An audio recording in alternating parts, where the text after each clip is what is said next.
నమస్తే, welcome to great Andhra. మనతో పాటు ఉన్నారు సీనియర్ పొలిటికల్ అనలిస్ట్ జిఆర్ మహర్షి గారు. నమస్తే సార్. నమస్తే యోధన్ గారు.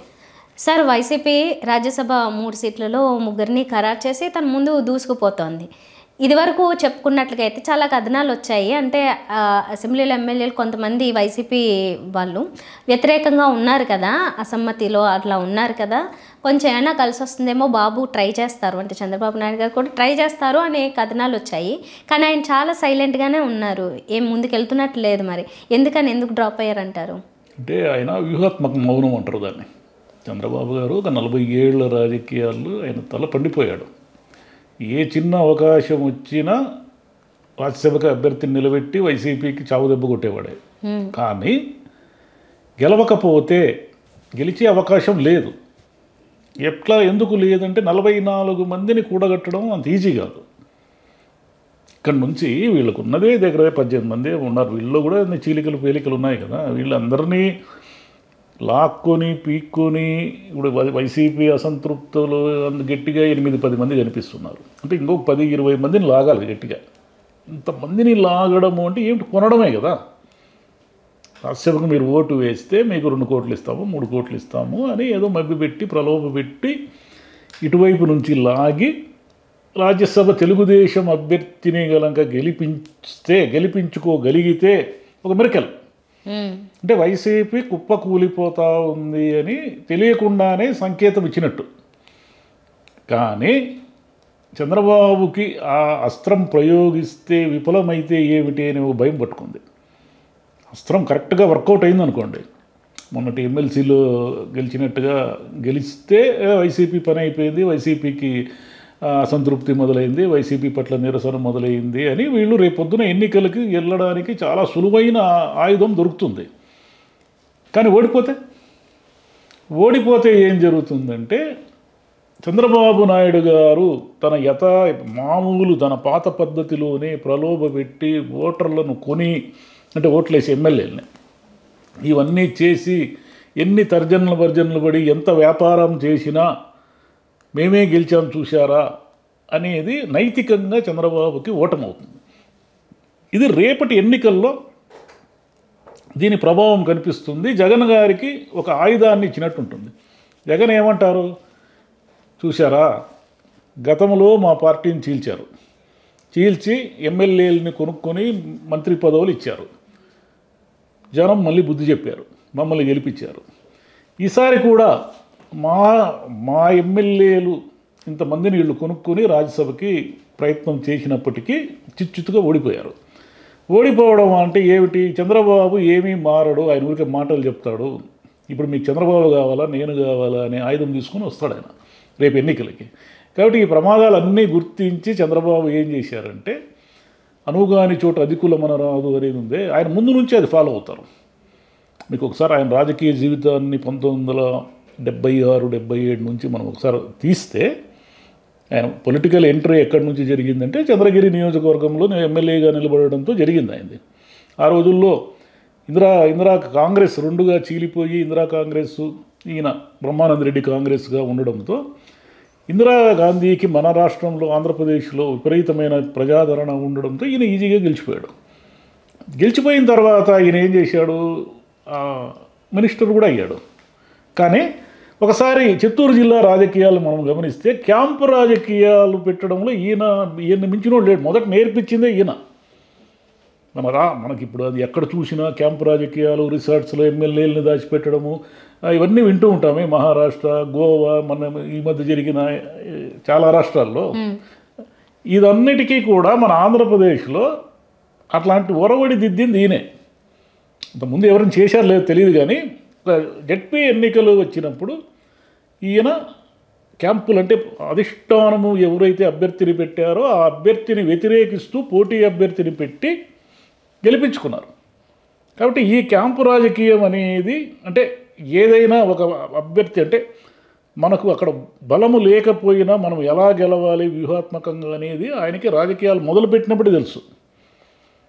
ఇదంతా ఈ అనుభవం అంతా ఆయనకి ఎక్కడ ఉపయోగపడింది, 1984లో నాదెండ్ల భాస్కర్ రావు గారు, ఎన్టీఆర్, అంటే ఈయన కాంగ్రెస్లో ఉంటూ మామకు తొడగొట్టి ఎన్టీఆర్కి జనం రావడం ఏంది, జ్యోతిలక్ష్మి సభ పెట్టినా జనం వస్తుందని చెప్పి ఇలా చెప్పాడు ఆయన, చాలా చెప్పాడు. చెప్పిన వాడు ఎప్పుడు తెలుగుదేశంలోకి వచ్చేసాడు ఎవరికి తెలియదు. ఒక సైలెంట్ ఎంట్రీ జరిగిపోయింది. ఈయన విశ్వరూపం ఎప్పుడు కనిపించిందంటే 1984లో నాదెండ్ల భాస్కర్రావు గారు ఎన్టీఆర్ నుంచి అధికారం లాక్కున్నప్పుడు మొత్తం ఈ క్యాంప్ రాజకీయం మళ్ళీ స్టార్ట్ అయింది. నంది హిల్స్లో క్యాంప్ పెట్టి ఎమ్మెల్యేలు, రామారావు గారికి అనుకూలంగా ఉన్న ఎమ్మెల్యేలు అందరిని అక్కడికి తరలించి ఢిల్లీకి తీసుకెళ్ళి పెరేడ్ చేయించి, వీటన్నిటి వెనక కూడా చంద్రబాబు గారి మాస్టర్ మైండ్ ఉంది. ఆ రోజుల్లో ఎన్టీఆర్ గారికి మళ్ళీ అధికారం వచ్చింది అంటే నో డౌట్ చంద్రబాబు వ్యూహం ఉంది దాంట్లో. కాబట్టి ఇలాంటి వ్యూహాలు ఇవన్నీ ఆయనకేం కొత్త కాదు. కాకపోతే టైం అనేది ఉంటుంది కదా, టైం ఒక్కొక్కసారి ఏం చేస్తుందంటే మనకు అనుకూలంగా ఉంటుంది, ప్రతికూలంగా ఉంటుంది. లేకపోతే ఇంత అక్కడ ఆంధ్రప్రదేశ్లో ముఖ్యమంత్రి అయ్యారు, రాష్ట్రాలు విడిపోయిన తర్వాత. తెలంగాణలో కేసీఆర్ గారు ముఖ్యమంత్రి అయ్యారు. ముఖ్యమంత్రి అయిన తర్వాత ఆ ఓటుకు నోటు కేసులో తీసుకుపోయి ఈయన అనవసరంగా కేసీఆర్ గారిని ఇక్కడ డిస్టర్బ్ చేయాల్సిన అవసరం ఏముంది, ఈయనకి ఏమీ లేదు. కాకపోతే ఈయన వ్యూహం అంటారే, పొలిటికల్గా ఎప్పుడు చూసినా ఈయన స్ట్రాటజీస్ వేస్తూ ఉంటారు. ఈ స్ట్రాటజీస్లో భాగంగా అనవసరంగా అంటే వాళ్ళు అంతకు మించిన ఎవరు చంద్రబాబు గారి దగ్గర రాజకీయ పాఠాలు నేర్చుకున్న ఆయనే కదా కేసీఆర్. ఆయన వేరే మొక్క కాదు, వేరే పార్టీ నుంచి వచ్చి టీఆర్ఎస్ పెట్టినవాడు కాదు. తెలుగుదేశంలో చంద్రబాబు గారితో పనిచేసి చంద్రబాబు గారి ఎత్తుగడలన్నీ తెలిసినవాడు కాబట్టి కౌంటర్ వేశాడు. కౌంటర్ వేయడం వల్ల ఈయన ఇరుక్కుపోయాడు. సరే, ఆ తర్వాత కేసు ఏమైందని సెకండరీ. కానీ మరి ఇన్ని తెలిసిన చంద్రబాబు నాయుడు గారు ఈసారి రాజ్యసభలో ఎందుకు నిలబెట్టే ప్రయత్నం కూడా ఎందుకు చేయడం లేదంటే ఆయనకు తెలుసు, రిజల్ట్ తెలుసు ఆయనకి, మనం ఓడిపోతాము అని అంత గ్యారంటీగా తెలిసినప్పుడు ఇంక 2 నెలల్లో ఎన్నికలు పెట్టుకొని మనము ఈ బేరసారాలకు దిగినామంటే ఎవరైనా మనల్ని వేలెత్తి చూపిస్తారు. బేరసారాలకు దిగకుండా రాజ్యసభ గెలిచే అవకాశమే లేదు. ఒకసారి ఎవరైనా ఈయన క్యాండిడేట్ ఎవరు, సీఎం రమేష్ గారు ఇంకెవరినో దించారనుకోండి, దించితే ఇక్కడి నుంచి వైసీపీ నుంచి వీళ్ళందరినీ ఏదో ఒక రకంగా ప్రలోభపెట్టి తీసుకెళ్తే తప్ప ఆ పోటీలో ఉండే అవకాశం కూడా లేదు. కాబట్టి ఇదంతా 2 నెలలు ఎన్నికలు పెట్టుకొని మనకేదో అనుకూలత ఉంది, వైసీపీకి ప్రతికూలత ఉంది అని ప్రచారం జరుగుతున్నప్పుడు లేని సమస్యలు ఎందుకు కొని తెచ్చుకోవాలని కూల్గా ఉన్నారు ఆయన. అంటే ఆయన తెలియక కాదు, అన్నీ తెలుసు ఆయనకి. ఓకే, ఇంకా ఈసారితో చంద్రబాబు నాయుడు గారికి సంబంధించి అంటే టీడీపీకి సంబంధించిన వాళ్ళు ఇంకెవరు రాజ్యసభలో ఆల్మోస్ట్ ఆల్ ఖాళీ అయిపోయినట్టే. ఇది ఫస్ట్ టైం తెలుగుదేశం పార్టీ పుట్టినప్పటి నుంచి ఆ పార్టీకి రాజ్యసభలో సభ్యత్వం అనేది, సభ్యుడే లేకుండా పోవడం అనేది ఫస్ట్ టైం అనమాట. వీళ్ళ సంఖ్య పెరుగుతూ ఉంది. ఇప్పుడు 3 వెళ్ళారు కదా, 3లో వైవి సుబ్బారెడ్డి గారు టీటీడీ చైర్మన్ తర్వాత ఆయనకి ఇచ్చారు.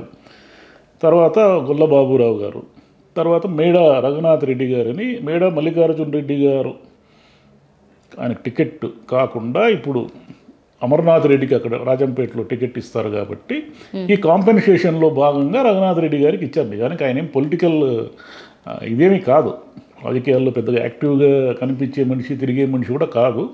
సరే, వాళ్ళ లెక్కలు వాళ్ళకి ఏవో ఉంటాయి, ఆ లెక్కల ప్రకారం ఇచ్చుకున్నారు. ఇప్పుడు వీళ్ళకి ఇచ్చేదానికి నిలబడేదానికంటే ఇంత దారుణమైన ఓటమి తెలుగుదేశానికి, అంటే గతంలో వైసీపీ చేతిలో ఓడిపోయింది, ఇంత దారుణమైన ఓటమి ఇంకా తెలుగుదేశానికి గతంలో ఎప్పుడూ లేదు. మరీ కుప్పకూలిపోవడం అనమాట. అంటే ఈసారి చంద్రబాబు నాయుడు గారు ఎందుకు అంతగా విపరీతంగా భయపడుతున్నారు అంటే ఈ ఎలక్షన్లు ఫేస్ చేయడానికి ఆయన చాలా కన్ఫ్యూజన్గా ఉన్నాడు. అంటే ఘోరమైన ఓటమి నుంచి లేచి మళ్ళీ పరిగెత్తడం అనేది ఆయనకి కొంచెం తటపటాయింపు ఉంది.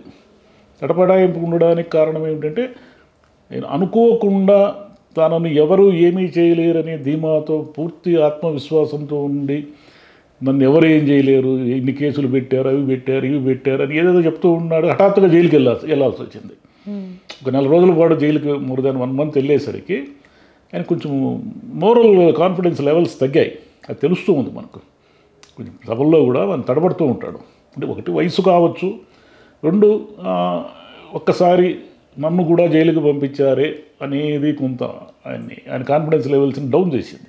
అందుకే ఇప్పుడు బీజేపీతో ప్రాపకం కోసం ఇవన్నీ చేస్తున్నారంటే ఏమిటంటే కారణము ఈసారి భయపడుతున్నాడు ఆయన. తేడా కొట్టిందా, ఈసారి తెలుగుదేశం పార్టీ లేదు, లోకేష్ కాపాడలేడు ముందు అనే క్లారిటీ ఉంది ఆయనకి. అది సమస్య. ఓకే, అయితే రాజ్యసభని ఇంకా వదిలేసుకున్నట్లే, అసలు వదిలేసినట్టు వ్యూహం అది. ఆయనేమి అంత మాకు అంటే మనం శక్తి లేనప్పుడు దూకి అదేమంటారు ఆయన విజయమో వీర స్వర్గం అనే టైపు కాదు, జాగ్రత్తగా ఆలోచిస్తాడు. విజయమా ఓకే ముందుకెళ్దాం, వీర స్వర్గం జోలికి పోకూడదు, అది మనకు తగని పని అంటాడు. ఓకే ఓకే సార్, సరే సార్. ఇంకా మిగతా అసెంబ్లీ ఎలాగో ఇప్పుడు ఉన్నాయి కాబట్టి లోక్సభ వాటికి పూర్తిగా కసరత్తు చేస్తూ ఉంటే సరిపోద్ది అనుకున్నట్లున్నారు. Thank you sir. సరేమ్మా, థ్యాంక్ యూ.